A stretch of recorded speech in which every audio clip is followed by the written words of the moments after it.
guess the format will be primarily the presentation, and I know Mr. Shindler here, the primary presenter, will be inviting questions at any point if you have one. So feel free to raise your hand, and he'll recognize you and entertain your questions. We also have Dave Reilly? Yes. Reilly, Mary Reilly, and Andy Northrup. I guess that's Andy back there. Yep. To participate. And again, we want to get the information out. There are copies of the PowerPoint here. If you need, there's extra copies if you want to take one back for other members of your township after the meeting, feel free. And then we thought after the main presentation, we just kind of open it up. If any of the townships have gone through the process, like to share some insight and results or issues they have seen. Very good. And then again, we're looking for as much information out there for people as possible. And I know John has some information you might share. And again, the purpose of this is not to dictate the ordinance, is to maybe outline the format and the issues that you might face in the course of developing your ordinance. And again, it's up to the individual townships to set their own standards for how they choose to do that. So at this time, I'll turn it over to Kurt, and if he wants to take it from there. Well, I'm going to very briefly introduce Mary, and we're going to have Mary go first. But I will say that Mary is a practicing planner. She is the planning director for the Planning and Building Department in Mason County. So you're letting things be the county seat. That county went through a very controversial process with wind energy, and so I consider her one of the, in terms of practicing planners, one of the most experienced and seasoned, or I think her words were battle-worn, planners in the state. And so you can hear directly from a practitioner who's been through this. So when she's done, then I will very quickly go through some of the slides that I have. But really, let's let Mary have more time and ability to take as long as she needs.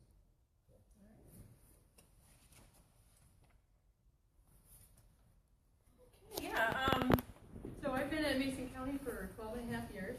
I'm the zoning administrator there, and so what I'm going to talk about tonight is just kind of where Mason County started a little bit in our experience, and then we have amended our ordinance since we had turbines installed, so I'll tell you where we're at now and a little bit about our journey.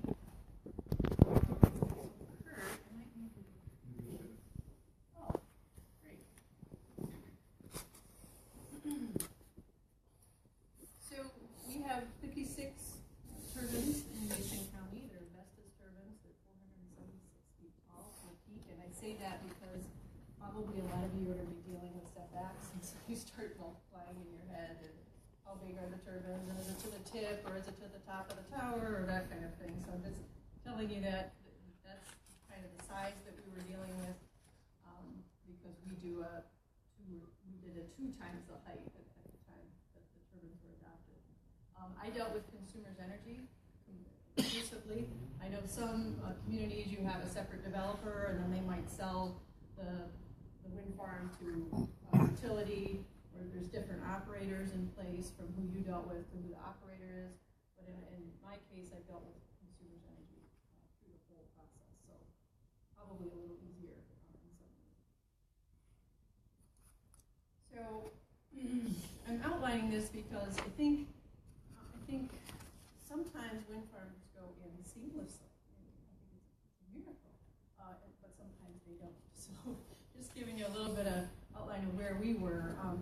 We had an ordinance in place, and Consumers Energy was about to turn in an application, and I think it was imminent. And we had a citizens group form, and they put forth, I think it was like a 20-page amendment or something like that. It was very lengthy, very, very technical, more than what the Planning Commission certainly could digest or approve in its written form. So the Planning Commission agreed to go through an amendment process under a very high pressure situation. So we were meeting every week. The Planning Commission agreed that, yeah, we have some things in our ordinance that need work. We didn't have anything about shadow flicker. We didn't have anything about birds or bats or anything like that. We didn't have anything about electrical interference with communication things like that. There were some holes, so they decided to fill in those gaps.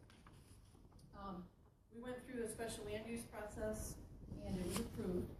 Then the citizens group appealed that to our zoning board of appeals. It was upheld. It went to circuit court. It was upheld in circuit court, and then consumers started construction in November of 2011. So in that 1 year's time between the original ordinance amendment to construction, all of that happened. So that was a very intense year. So after it was adopted, and I'll talk quite a bit about shadow flicker, because I think it's kind of an interesting topic. But we did a shadow flicker study, and in 2013 and 2014 we did sound testing. Most ordinances have a provision that you're required to test the sound, and that should be at the expense of the wind turbine operator, not your expense, to verify that it meets whatever your ordinance standard is. So we had some issues. We found some violations. Consumers disputed those findings, and so we entered, long story short, entered into a settlement agreement, and we were about to go to the Court of Appeals at the state level, and there's a lot of uncertainty when you go to court.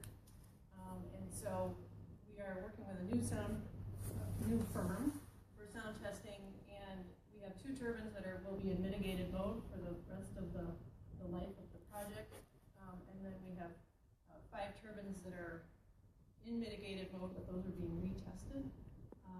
And so a lot of our experience and conflict has been around sound. So I can try to help as much as I can, but for those of you that have looked into it, it's an incredibly technical field. Very, very technical. So we also have a complaint process in Mason County that we put into the ordinance, and I'll talk a little bit about that, but I think that's somewhat unique in some communities where they don't have a distinct complaint resolution process. Homeowners are left dealing maybe directly with the operator or the developer, and sometimes that doesn't work very well.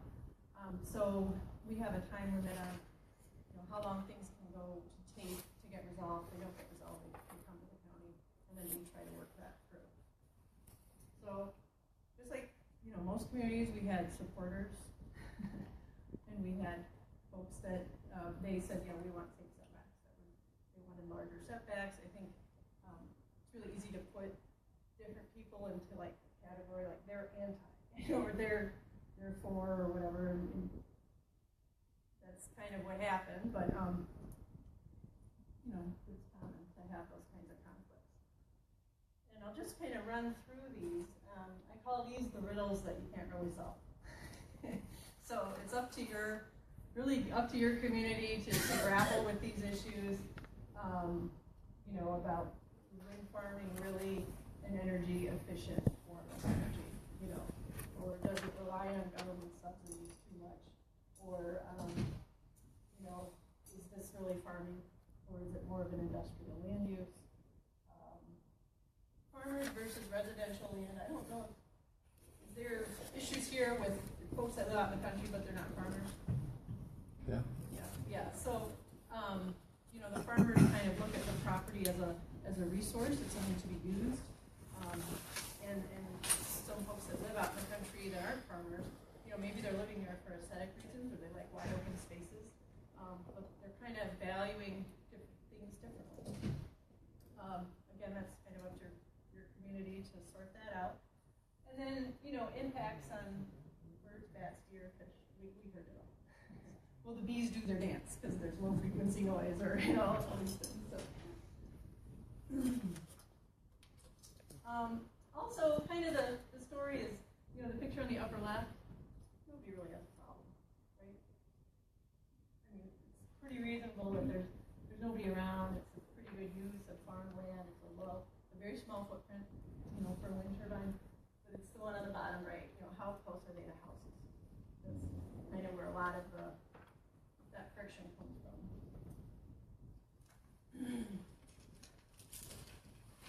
So common zoning requirements, and I'll go through these in more detail as I assume.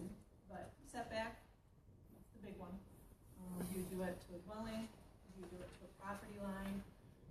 We did setbacks to the property line for a non-leased parcel and to the dwelling of a leased parcel.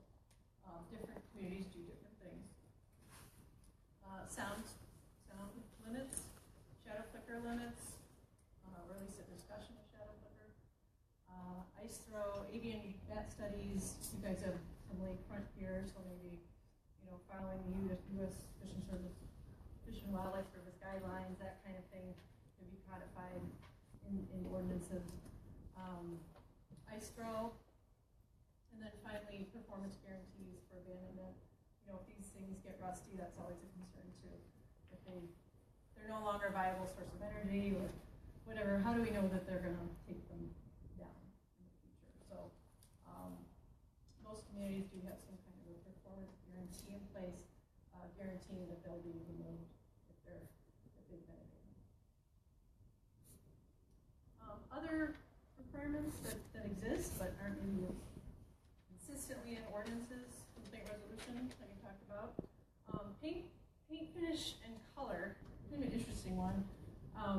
We had, I think, just a muted color was in our ordinance. Some ordinances say like white or gray or black.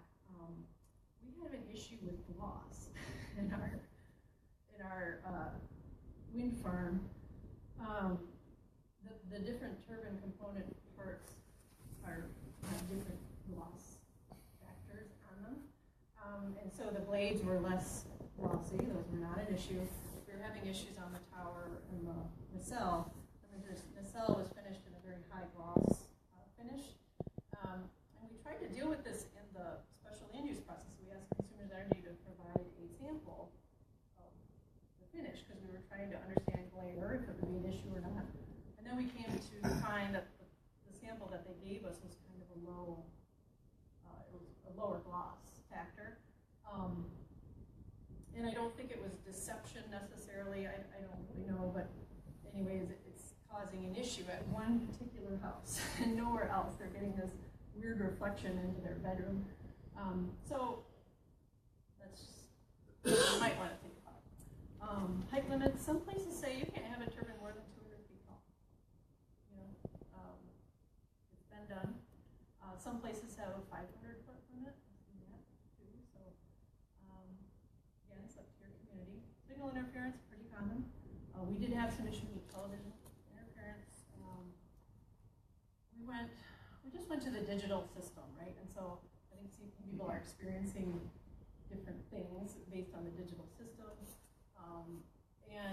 But Consumers Energy ended up replacing or putting in new rotors and that kind of new antennas for about 10 different individuals because of line of sight issues, or they just needed more, they needed their signal amplified, so it can be an issue.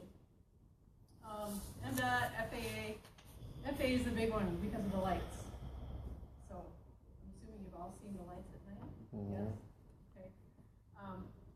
We tried in our ordinance to say, can we have a different kind of light fixture that helps the light so it shines up so the planes can see it? And FAA said absolutely not. So, county roads, I threw that in there. We worked, obviously the roads are the jurisdiction of the road commission, but we kind of coordinated with the road commission just to make sure that they were getting what they needed. They had an agreement that they wanted with Consumers Energy regarding certain things or damage that would be replaced, or they had a pretty lengthy agreement with Consumers Energy, and Consumers was kind of dragging their feet a little bit, and so it's important that the road commission is kind of supported, that they're getting what they need, maybe as part of your special land use process or in your ordinance, that they will meet county road commission standards. All right, so setbacks. We started at 2 times the height to a dwelling for leased property, which would be about 952 feet, and 2 times the height to the property line of a non-leased property. So our setbacks were pretty minimal, really. So this is what the project went in as. Can I just ask a quick question? Why do you think they were minimal?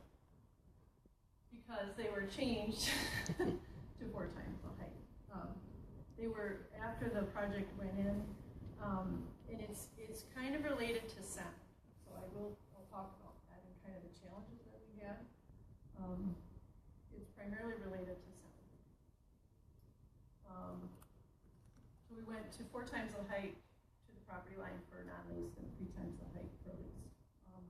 Quietly, we had some leased people, never official, never publicly, just kind of word of mouth.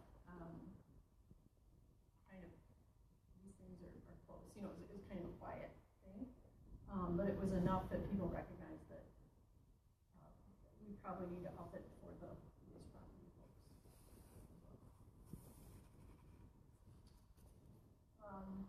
Not all these properties are farmers. So we had these folks that signed leases. They maybe had 2 or 3 acres of land. Signed a lease. Not a lot of monetary, motivation. Maybe they got a couple $100, but they have no payout from the turbine because our payout zone, which you have nothing to do with, it's in the easement or the lease that's signed, but the payout zone is only 600 feet in Mason County. So not a lot of payout, not a lot of a big pie. So we had some folks that signed a lease, but the turbines were pretty close, and they were not happy about it. They were not receiving any money for it, but they felt like they made a mistake of signing the lease. Yeah. Just so I understand correctly, is that 600 radius from the spread, from the diameter of the turbine itself, or from the base? From the base. From the base. Yeah. What's the spread of the? 50 meters a blade. 300, 20 feet, about like that. And I think Huron County, correct me if I'm wrong, because they're your neighbor, but they were at 1,000 feet also to a dwelling, and now they're at 1320 for participating in 1640 for non-leased also to a dwelling. So I think the message there is that setbacks are increasing, they're not decreasing for communities that have had wind installed. So for whatever reason, that's, maybe Huron County had different reasons. But. And as you know, setbacks are difficult because there's just this huge range of options. The World Health Organization, 1.25 miles. Ontario has kind of a complex ordinance, but they're in the 550 meter range, 1,804 feet. Wisconsin, I think, was closer to 1,000. Now they're at 1,250. In Michigan, it seems we're kind of in 1,000 foot about on the low end, up to 3,000 feet or so on the high end. And this is just a couple different ordinances that I found. There might be, outliers out there for sure, but that's kind of the general range. We don't live in areas that have, we don't have 800 and 1,000 or 10,000 acre ranches like they do in some parts of our country, So we might not be able to get that 1.25 mile setback. This might not really be possible for everybody. But the World Health Organization does recognize that as 1.25. That is a recommendation, correct? Yeah, that's what's in our literature. So. It is.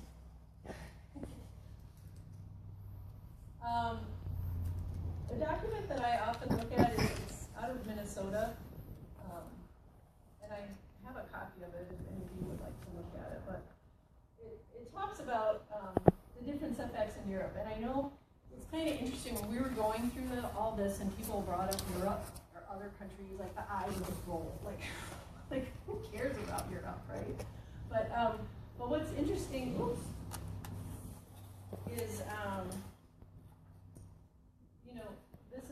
this is 1640 right here, 500 meters. That's a pretty common setback, and that's kind of in the neighborhood where we're sort of getting to. But there's a lot of communities that also that are in this 32 acre or a kilometer range, and the outlier there is in Scotland. That's 6,560 feet from the town. other setbacks to think about, electric transmission lines, main lines, not just your average power pole. Maybe you have big transmission lines going through the community. Maybe you have high pressure gas lines going through the community. That was one that kind of caught us. We had sour gas lines and natural gas, sweet gas, and so we put in setbacks later on, railroads, that kind of thing. What are yours from power lines, gas lines, and roads? I think the roads is 1.5 times the height. I think gas lines, I think we went to about 1.5 times the height also. The Michigan Public Service Commission has no regulations on that, so you have to have your own. But a lot of people in the community were really worried about a turbine collapse, a blade collapse, anything falling on a high pressure line. So think about that. And road? No, yeah, roads too. No, is it same 1.5? Yeah, our roads 1.5. Some places are closer, but ours is 1.5. So maybe you have some unique features in your communities that you need to think about that you want to have some setbacks for other than houses. Maybe you have few natural features, a lake, a shoreline like Lake Michigan, or sorry, Lake Huron, a historical site. It's up to your, that would be something you need to figure out.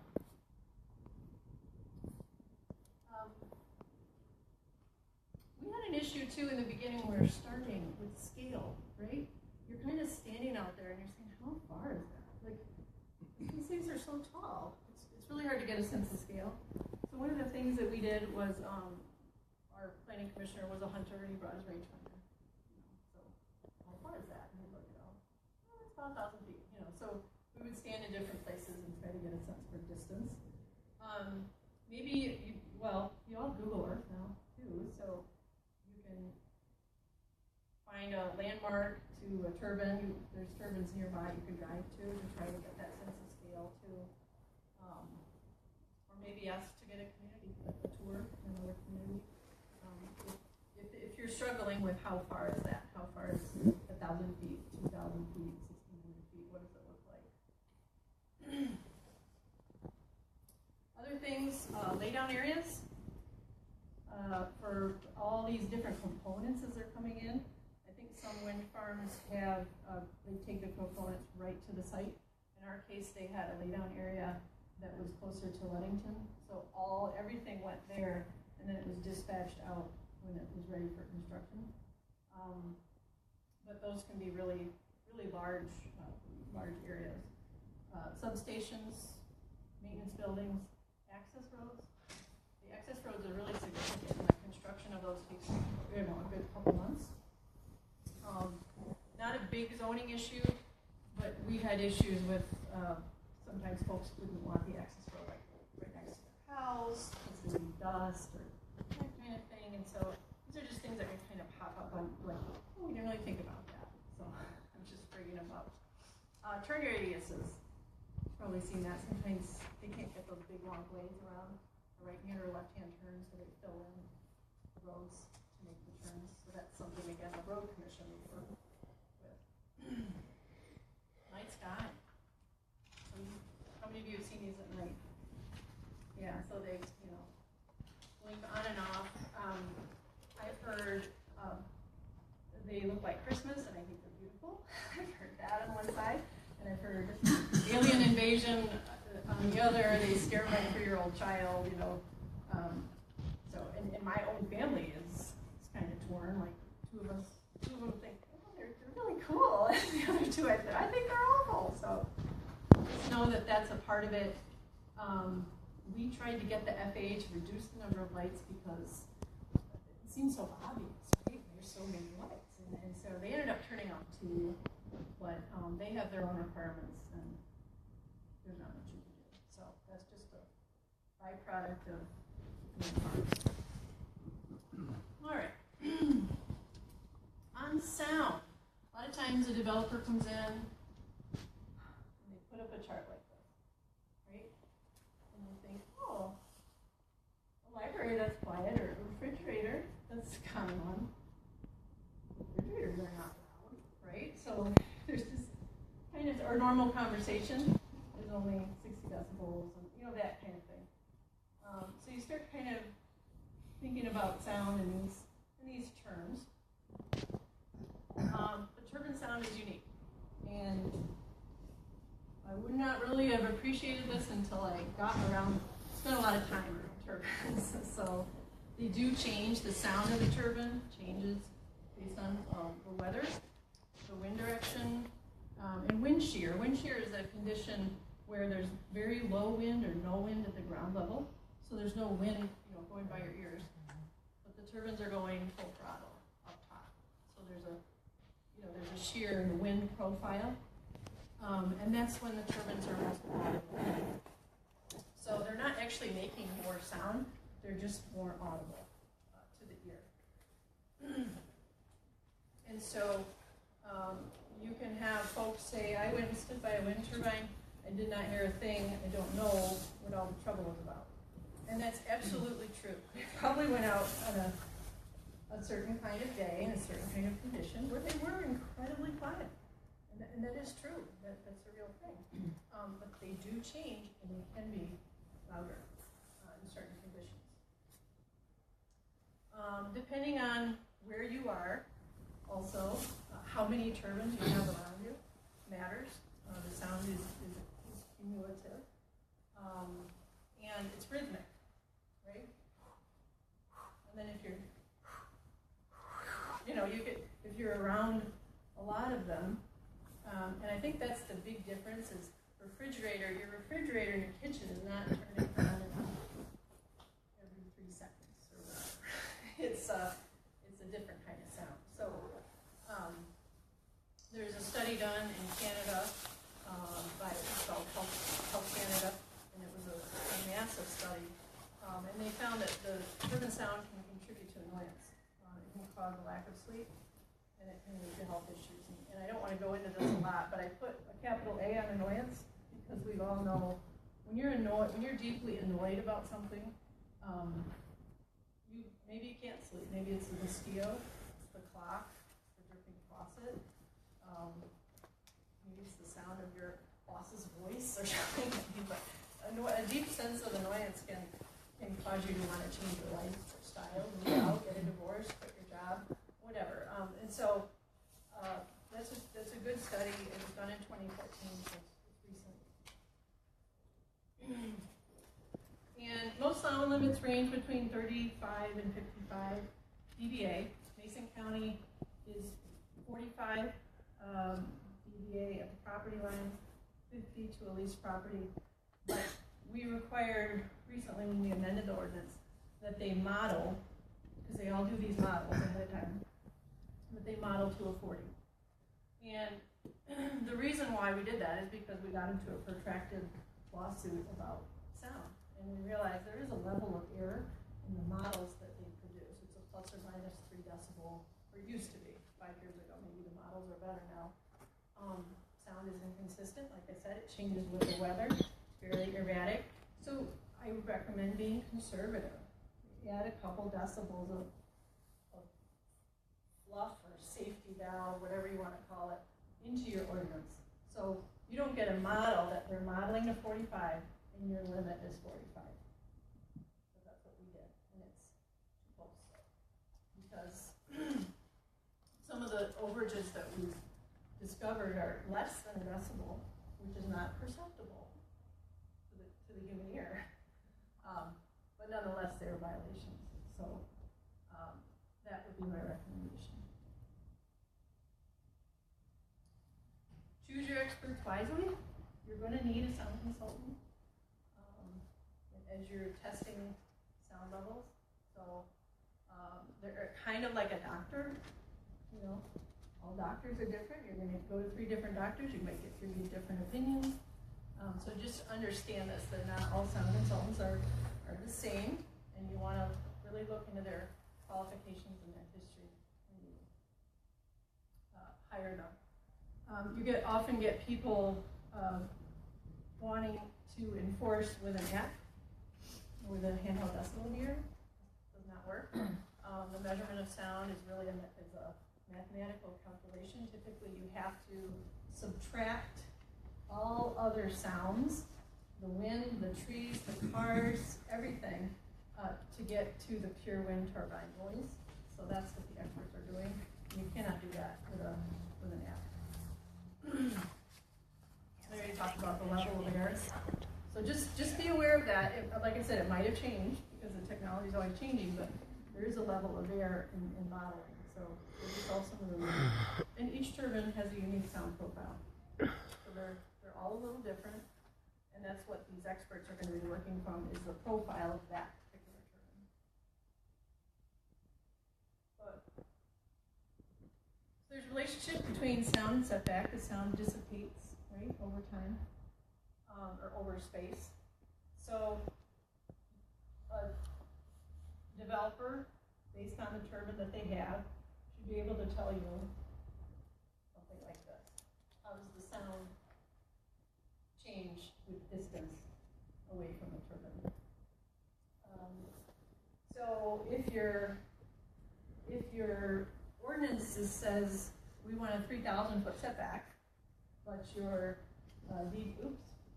DBA is somewhere in this range, or 45 or 40, but you want a 3,000-foot setback, you kind of need to substantiate what that extra distance is for. Might be something different than sound. So in our case, we were around here because we kept 45, but we said this is too close, so we want cushion. And so we built into our setbacks that cushion for us, so we would never have an issue with sound being too close. Typical map, you'll get something like this, a contour map, showing where those different sound levels are going to change. So a community, a person, a house can kind of see on those maps where they're going to fall and where their predicted sound level is.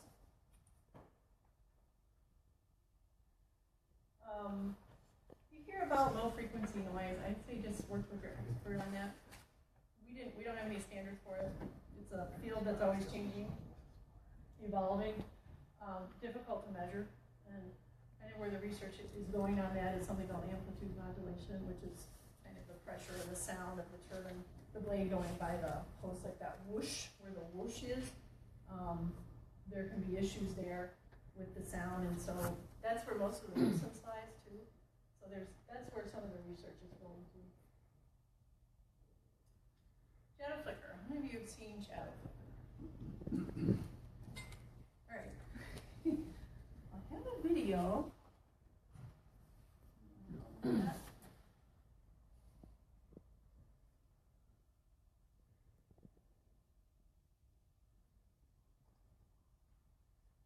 There's an example of shadow flicker on the road. You can see the blade in the distance, and it's going by the house. I saw that. That's a pretty close turbine to be able to see, that blade so clearly. So that's probably in the 1,000 to 2,000 to 3,000 feet. Probably 2,000 feet. Just like sound, light, kind of scatters and dissipates over space. What's your shadow flicker in your ordinance? What's it say? I'll get to that. Okay, thanks. I'll see it in more detail than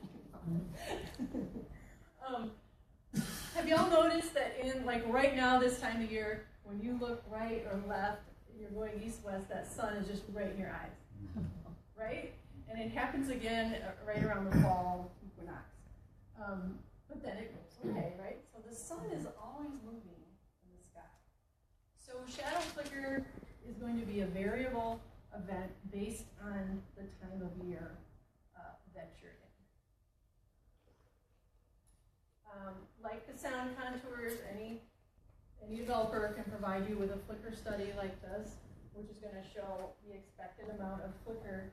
The yellow is about $100 to $300. The orange is $30 to $99, and so on.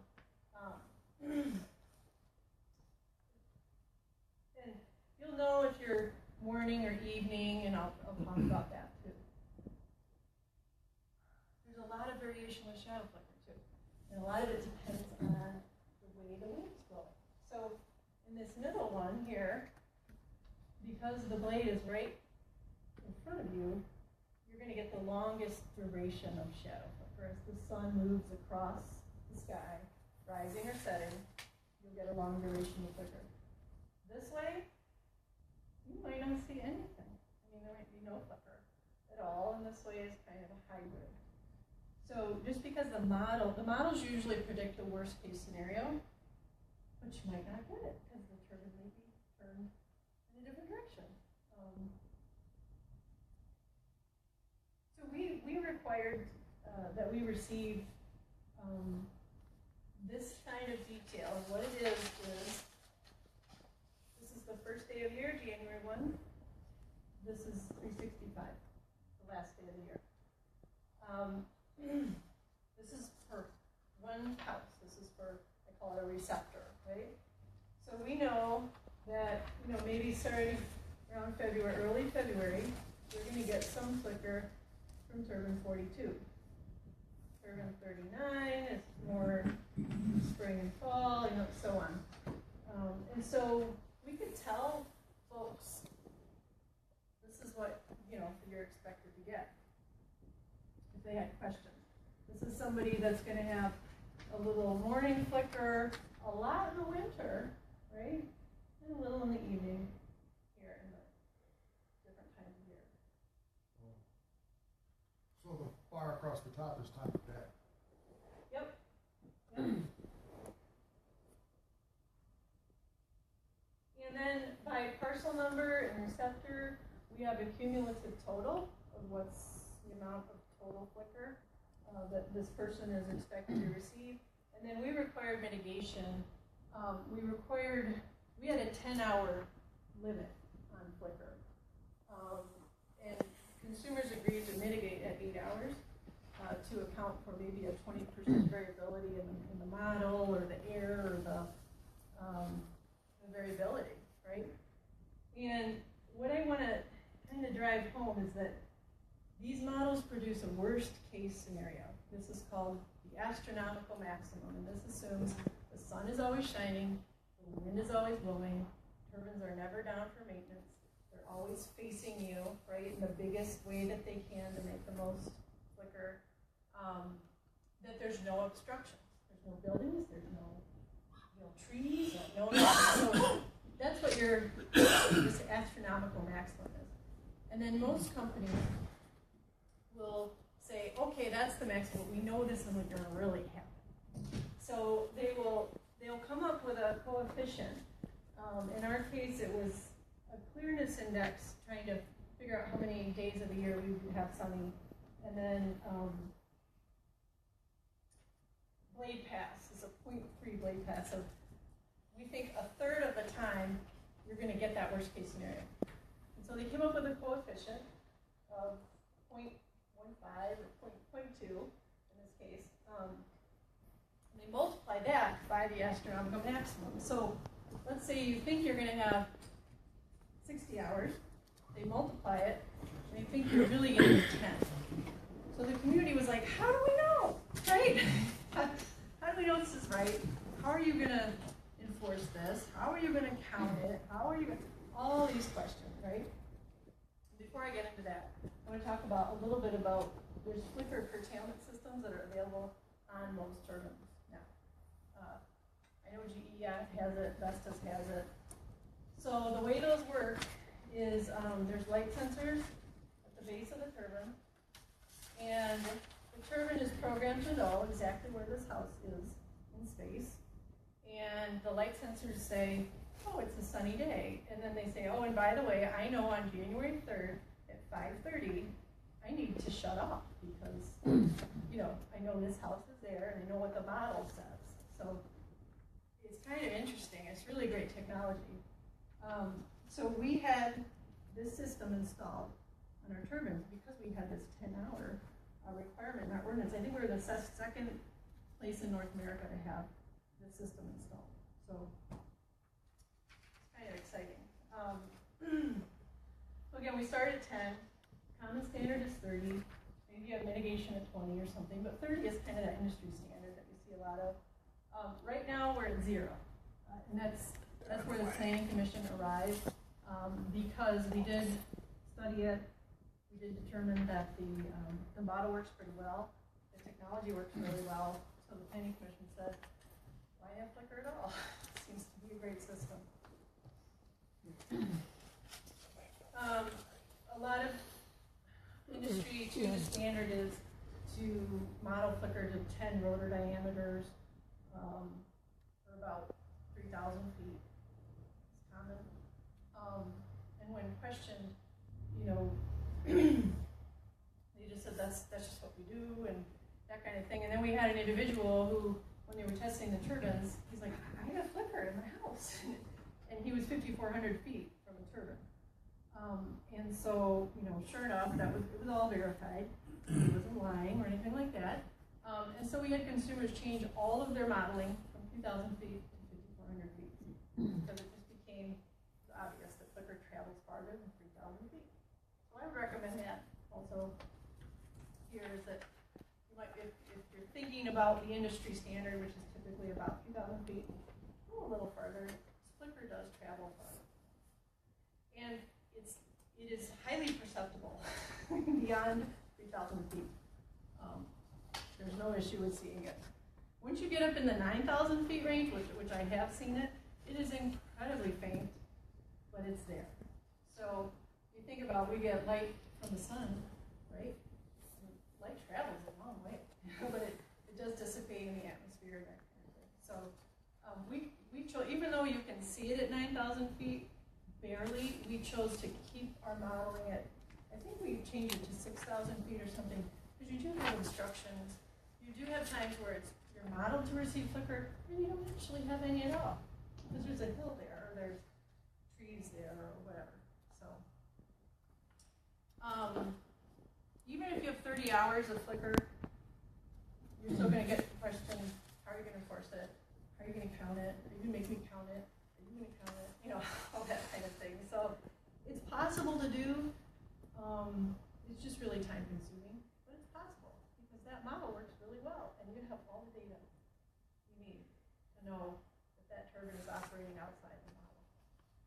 I think I just covered a lot about these. Yeah, there's a lot of variation on flicker. What we've seen is some people have that worst case scenario, right? It's throbbing and it's in their house and they can't escape it. We've seen some where they're just getting it on a garage wall. They're none the wiser. Or in a room they don't occupy very often. Not a big deal. Or they get it at a time of day where they're not home. Not a big deal. And so there's a lot of variability there. It's going to kind of depend on the situation. But it can be a nuisance for certain situations. And just a brief on the German standard, because it's fascinating to me. When asked, the industry will often say, we adopted the 30-hour maximum from a German standard, right? The German standard is based on this astronomical maximum that I just talked about. It's 30 hours of maximum possibility. But the actual flicker standard in Germany is 8 hours of actual flicker received. So if you look that up, and I have the study that talks about that, and if you really dig into it, that's what they're saying. You just, if you're glossing over it and you read astronomical maximum, you're not going to know what they're talking about. Ice throw, it's kind of up to your community how you want to do it, but we have some pretty strong language in the ordinance that you'll shut down the turbine if there's ice on the turbine. So the question becomes, how are they going to know there's ice, right? Usually turbines have sensors built in if the blades become imbalanced. If they're turning and there's ice buildup, they're not going to turn properly and they'll default because they're imbalanced. And they don't want them to turn because it'll start damaging the turbine. There's other sensors that they can put on like the meteorological towers to test for ice buildup, and they'll turn off. Consumers has been very diligent about this. They're out there when they know when ice might be coming, and they do turn them off.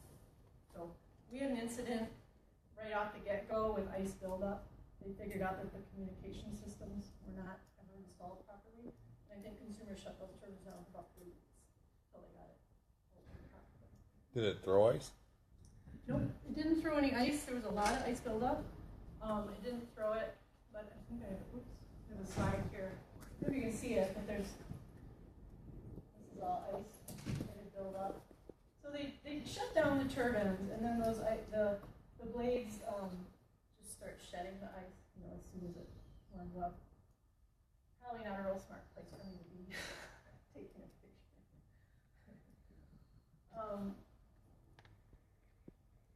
That study, these are important, right? You want to know if there's some kind of a special flight path or endangered species. I don't know if you have the Indiana bat here or that kind of thing, but typically, you'll have a bird person come and do a study, figure out where nesting eagles are, that kind of thing. We have a provision in our ordinance now that says, we will follow the U.S. Fish and Wildlife guidelines, and we want to see all the correspondence between you and the U.S. Fish and Wildlife Service. We had a very competent bird expert and bat expert come, and we have not really had any issues. We required a follow-up of 2 years of research and study, and they reported out on that. There is mortality, but it's not significant, I guess. It's not out of the norms. So you want to probably have this in your ordinances. We have an abandonment clause, and we adjust it every 3 years for inflation and other kind of labor costs and that kind of thing. It's pretty significant. It's like up around $10 million bond. So something you probably want to keep in place for the life of the project. That's a total bond for the whole project? 5 turbines. We don't require that. 5 turbines. No, they have 50. They have to remove the bases down to 4 foot, but not the full foundation. Right. Have you seen any examples in the country where those are left standing and not in use and abandoned? I've seen pictures of rusted out ones. Yeah. I think there's some in California. It's not terribly common. The scrap value can be pretty significant. So it's just something the community was worried about. We heard it a lot. What are you going to do when they don't work anymore? That kind of thing. So kind of wrapping it up, the best way to control sound is through setbacks, like I said, and be conservative, maybe add a little safety factor in there into your ordinances.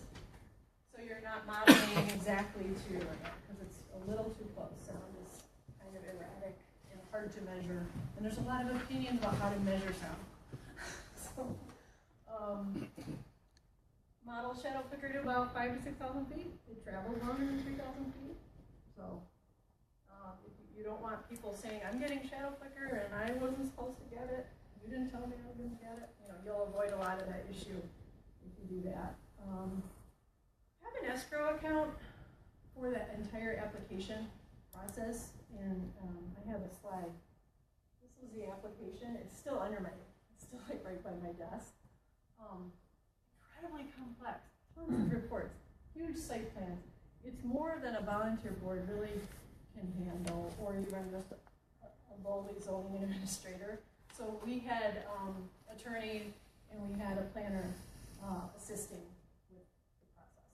So you will want to pay for that, but be reimbursed by the developer. You don't want the developer paying those people directly because there's a conflict of interest there.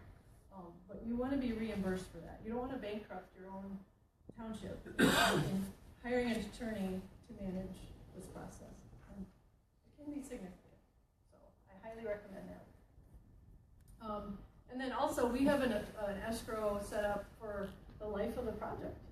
If we need to hire an attorney, if we need to do a special study, if we need to do something specific for complaint resolution. We've had some really oddball technical studies done for complaint resolution.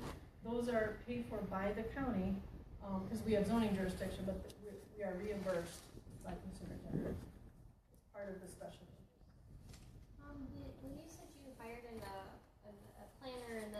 attorney, was that just to oversee the ordinance, or they already kind of tied in, you just had to include it in the process early on? We had them come in on the tail end of the ordinance amendment, but they helped us through the whole special land use process. Yeah. And because we were in a contentious situation, there were attorneys for the citizens group, Consumers Energy had attorneys, and we had attorneys, so everyone was kind of wired up. And transcription and videographers and everything. So we kind of needed to have an attorney because we knew where we were headed, which was probably litigation. Maybe some of you have experienced that. Well, that's funny. So the application still sits there by my desk because I'm convinced when I put it in storage, I'll need it. Because once in a while, I do have to pull out one of the studies or something like that. So, I mean, this is just binders full, right? And that's what I mean. It's hard for one person or a volunteer planning board to go through all of this. And our ordinance, maybe we had a lot of extra requirements or something, but I think there's going to be some complexity involved and just so many technical aspects that you want to set yourself up to have support if you need it. Finally, a quick word on the social impacts. This is not something that planners and zoners, we don't really talk about social stuff, but one of the interesting things I've talked to people that were both for or against, and when I bring up the social, they say, you know what, that's the biggest. That is the biggest impact. You lost your best friend, or now your uncle won't talk to you, or we're rural communities, and so the social can become a really big deal. So I just suggest that you try to stay neutral, especially on a planning board or county commissioner or whoever you are. It's really important to give that outward. You might have your own thoughts, but you really need to stay neutral and professional at all times. And then, if you have a conflict, declare that publicly. I think it saves a lot of heartache down the road and a lot of rumor campaigns and that kind of thing. And I was telling Kurt, we had issues with, I saw so-and-so and so-and-so at a bar. They were having a beer together. Like it's collusion, right? And things just kind of get out of control. So, being neutral and professional is really important, and trying to be upfront if you feel like you have a conflict of interest. So, that's all that I have. Any questions? Well, Do this now, or you want to? Okay. Yeah, go ahead. I got a couple of different questions. Has the wind company fought throughout the whole process? At every juncture, did they fight you? Did you go to court? Did you get sued? Well, interesting question. In the beginning, when we were going through the special land use process, it was the citizen group that was fighting us. Actually, we were sitting at the same table with Consumers Energy in circuit court. So we were, so that was that. And Consumers Energy was willing to do some things. They agreed to a 10-hour click limit. They agreed to put this curtailment system on, which probably cost them, several $100,000 to do. They've been fairly, we've been fairly receptive. We have a professional relationship, I call it. We're not best friends or anything, but we try to work through what we can. After the turbines, went in and we went through our sound studies to verify, that's when we started to not agree. They didn't agree with our consultant didn't agree with their consultant, and that's what brought us into it. So they have fought you, and they have then sued you over the sound? Well, we sued them. You sued them. Well, they weren't complying with the sound? Right. They agreed, and their consultant agreed to one site that they would keep 2 turbines in mitigation mode for the lifetime of Our consultant identified other areas that were out of compliance. They disagreed with their findings, and how they determined compliance or not compliance. So there's so many different, there's all these standards and the ways you can measure sound and all of that. So that's where the heart of the disagreement was. Okay, how long has your project been online? 5 years. Okay, and in that 5 years, any turbine failures? 4 in a row. Turbine failures, blade failures? No. Nothing. No. There's been maintenance needed for sure. I think there was a bearing, that needed replacing. They've got some cranes up there fixing blades. I think lightning strikes have caused some damage. No broken blades, nothing like that. Okay. I'll just get through my couple of questions. Is everything measured from the property line? No. For non-lease or non-easement holders, it is property line. For those that have signed a lease, it's to the dwelling. Okay. And if the worldwide recommendation is 6,600 feet, why in Michigan do we not use that recommendation? Or why didn't you use that recommendation? Like I said, I think certainly any community probably could, right? We looked at sound. Sound was a big driver for us. Flicker, I think, there's an impact there for sure, a pretty good distance, but if they can curtail it, if there's technology available, so it wasn't based on that. Our planning commission and our board of commissioners didn't really want to get into aesthetics. They look too close. So that's where we settled out. There might be low frequency sound or other impacts that went into the World Health Organization. I don't know that this is Mason County's concern with the World Health Organization, but Michigan tends to be a state that errs on the side of protecting the property rights of the entity that's being regulated. And as a result, we have two principles that kind of tie the hands of the local unit of government, more so than would be in other countries or even in other states. The first one is we have this concept that's called substantive due process. And actually that's nationwide, that's in the US Constitution. And it limits the justification and the reasons for how strict you can be in regulation. I'll talk about that a whole lot more when we're done with Mary. But the second one that is unique to Michigan is you cannot base regulations in Michigan on aesthetics. It has to be public health, safety, or welfare. Other states will allow you to regulate on aesthetics, but you can't do that in Michigan.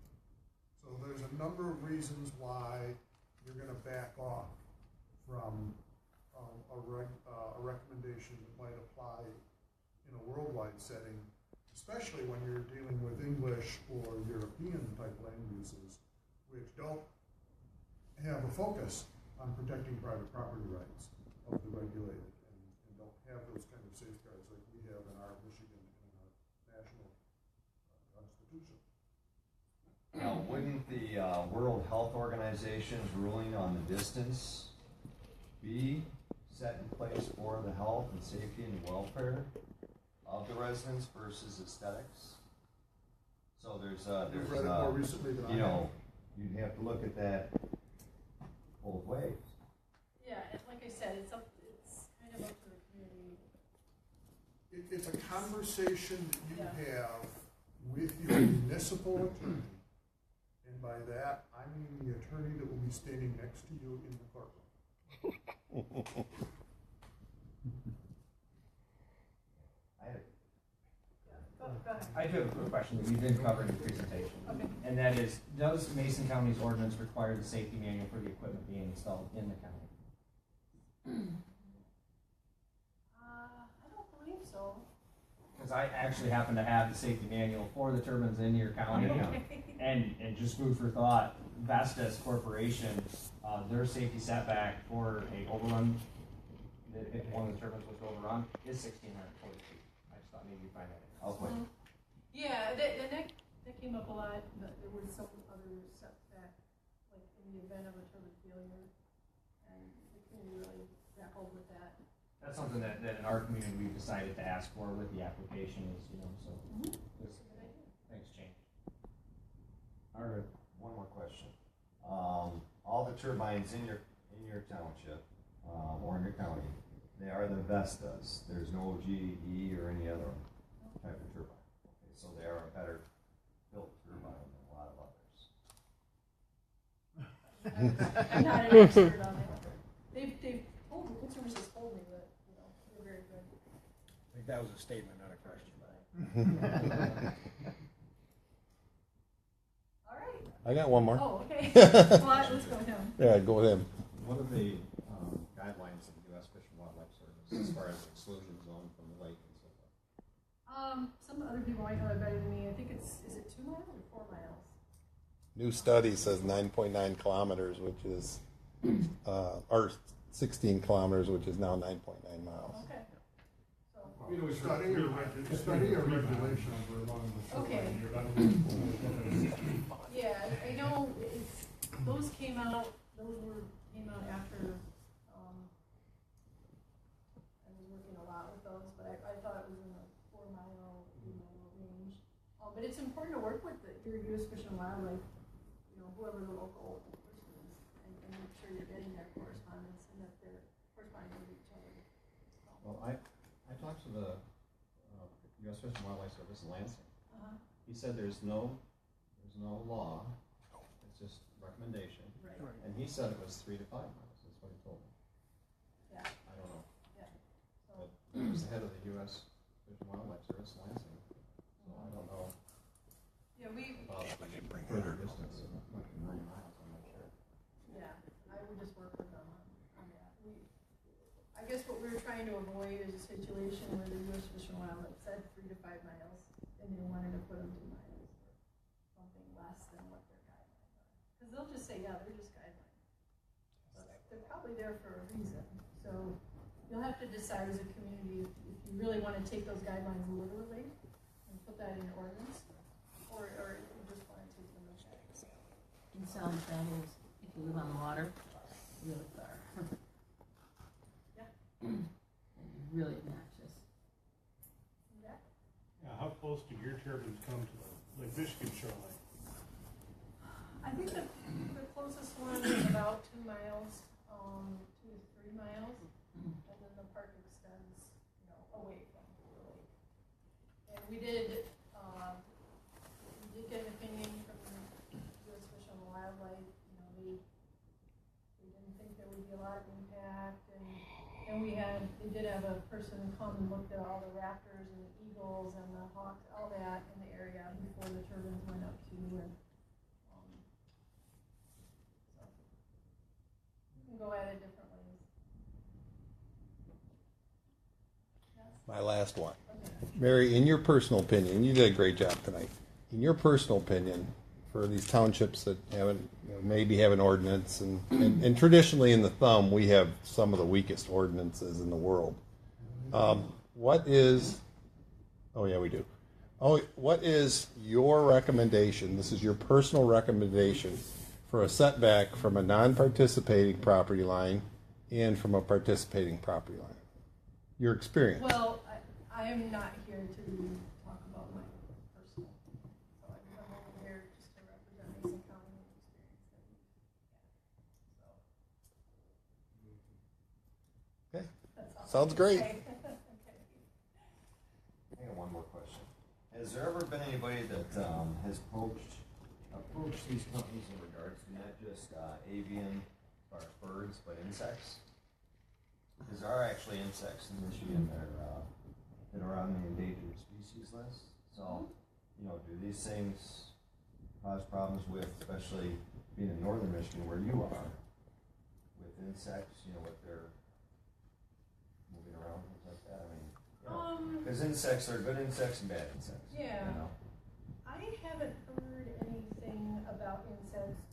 lot of our turbines are in the orchards, so there was a lot of concern about pollination and bees and, you know, would they be confused or anything like that with the turbine, but I haven't heard any issues regarding that. I can't speak for other insects. Has there been studies on it though? I'm not aware of any. There have. Yeah, so something to look into for your area. For example, some of the shorelines are sites for like monarch butterfly migrations, and they're endangered. And there is an impact. All right. Well, thank you. Thank you. Thanks.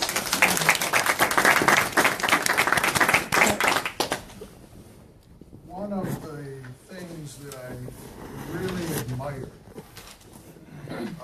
about Mason County and doing this, and I just did the wrong thing.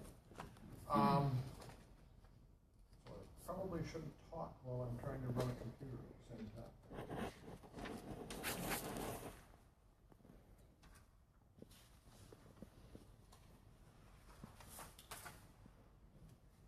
Is that the county, and this was the county board, this was the county planning commission in Mary, and it was a concerted effort on the county when they were trying to hire their consulting planners, is a real strong sense of the need to remain totally and completely neutral. One of the things that is very difficult for a local government to remember when you're sitting on a planning commission or when you're sitting on a zoning board of appeals is that you're an administrative body. And that means that pronouncing up front an opinion or opposition or favor toward something is really not appropriate behavior. We had one township in another controversial wind energy project in the state where somebody did that. And that energy company wasn't Consumers, it was another company. They ran to circuit court and said, he's already announced that he's opposed to my project. I will not get a fair hearing in front of that planning commission. The circuit court judge removed that individual from the planning commission. And it can work just the opposite. It can work, it can go both ways. Absolutely. So you have a duty to be neutral, and I really admire how Mason County took that seriously and did that. In terms of the consultant they hired, in terms of their own behavior. And this was difficult. I'm going to characterize, you went through a year of hell. And the other thing that I admire a great deal about Mason County is their county board and their planning commission were genuinely concerned about Mary's health, how Mary was handling, taking care of this, you know, because she was a front person. She was the chopping block, if you will, for all of that kind of stuff. I'm going to go through some of this very quickly. And then you can even signal me if you want. You know, if you want me to go faster, I will. If you want me to slow down, I will. There is one part that I will spend a lot of time on. So I'm one of the authors of this. My counterpart in the Upper Peninsula is the other individual in Extension that has done a lot of work with wind energy. You have this PowerPoint in front of you, so even if I skip through the slides, you have the material in front of you. And also, you have an additional handout, which is a relatively new publication, which is an update of the state's sample ordinance. It incorporates the Canadian study about sound being done to 40 decibel level and a number of other concepts that you might find in there that's different than others. But it also goes through a lot of cautions, and that's what I'll spend some time on in going through the cautions. So we're not going to cover all of these things. If Mary already talked about it, I'm going to skip it. So I think all of you know that that potential exists, and you can certainly see that here. And when we look at different states in this country, you can see how much already is taking place. And then we can also look at offshore potential, which is, as we all know, isn't going to be real a big concern anymore because Michigan's legislation has taken offshore wind development offline or out of the realm of possibilities. And you're certainly aware from this map that you have the wind potential. Now, there are three things that need to come together for it to work. There needs to be the wind at some level of dependability. There needs to be an electric grid system that takes the product and delivers it. So it's either got to be built or it's got to already be in place. And there needs to be a transportation system. You've got to be able to get these big machines and their parts to the area. And if any one of those three are missing or can't be there, then you're a community that doesn't have a whole lot of potential for this kind of development. So, there's your transmission, and these are the wind farms that exist already in this state. And we've certainly got a large share of them. This is the one that Mary was just talking about up here. I'm sorry, it's down here, you're not on the map. The one that, there's another one that's up here that never took place. The recession hit, the Michigan Energy Portfolio Standards were accomplished, and so the company walked away. Didn't feel that it was necessary. We're certainly aware of the differences in size. I don't think we need to cover that. Or another way to look at it in terms of the differences in size. What I will focus on a bit more is that when you ask people the pie in the sky question, is renewable energy a good idea, you're going to get a yes. And you can see those here in terms of the responses. The devil in the details as to how it actually impacts an individual community is where things become a whole lot more important. Professor at Ohio State University did a compilation of research on social acceptance of wind energy in particular, and the question that she was trying to answer is why are some wind farms so controversial? In other wind farms, virtually no controversy at all. And I'm pointing that out to you so you can dig and get it. One of the third handout that you have tonight very briefly goes through some of her work. I'm not going to spend the time on it tonight to go through it. You can read that. It's one of the sections in the land use series flyer that's there.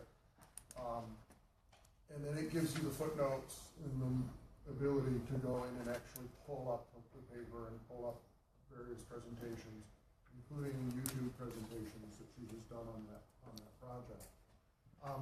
The only thing that I want to summarize from that is a lot of it has to do with how much community involvement there was up front and a sense of fairness, if you will, in terms of who's making the money, how much of that money stays in the community and comes into the local economy versus goes to a company that's located somewhere else.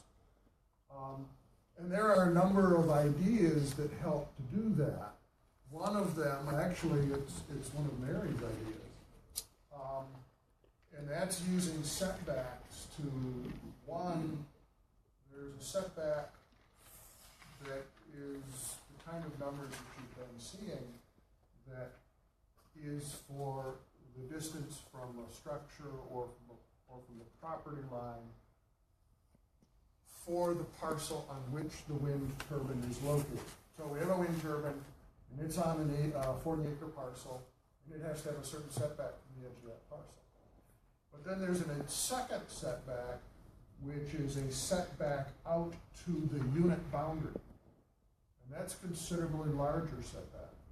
And the purpose of that setback is the company now has to create a unit boundary that is much bigger in area in order to be able to work with that setback, which means that there's neighbors not just the person on the property that the wind turbine exists, but there are also neighbors on adjoining pieces of property that also receive some sort of a payment or royalty or compensation for having that large machine within a certain distance from them.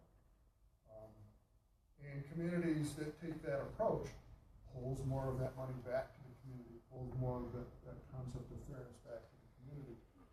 That tends to change a community attitude.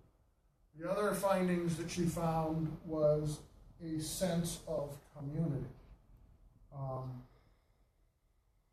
If you're an individual that is emotionally and physically very attached to your community, and the landscape and the looks are important to you, and that's what you identify with as a person, it's where you grew up, it's where your family's from, all those sorts of things, then making a change to put these kind of turbines on it is more likely to have some significant, cause some significant concerns and issues.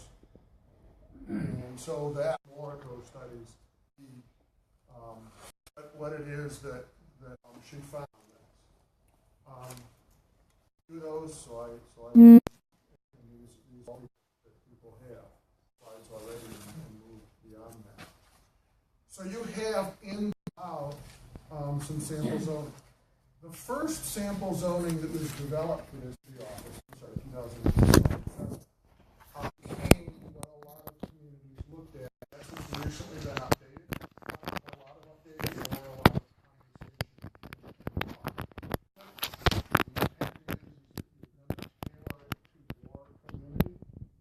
Lessons that you learned today, for example, from Mason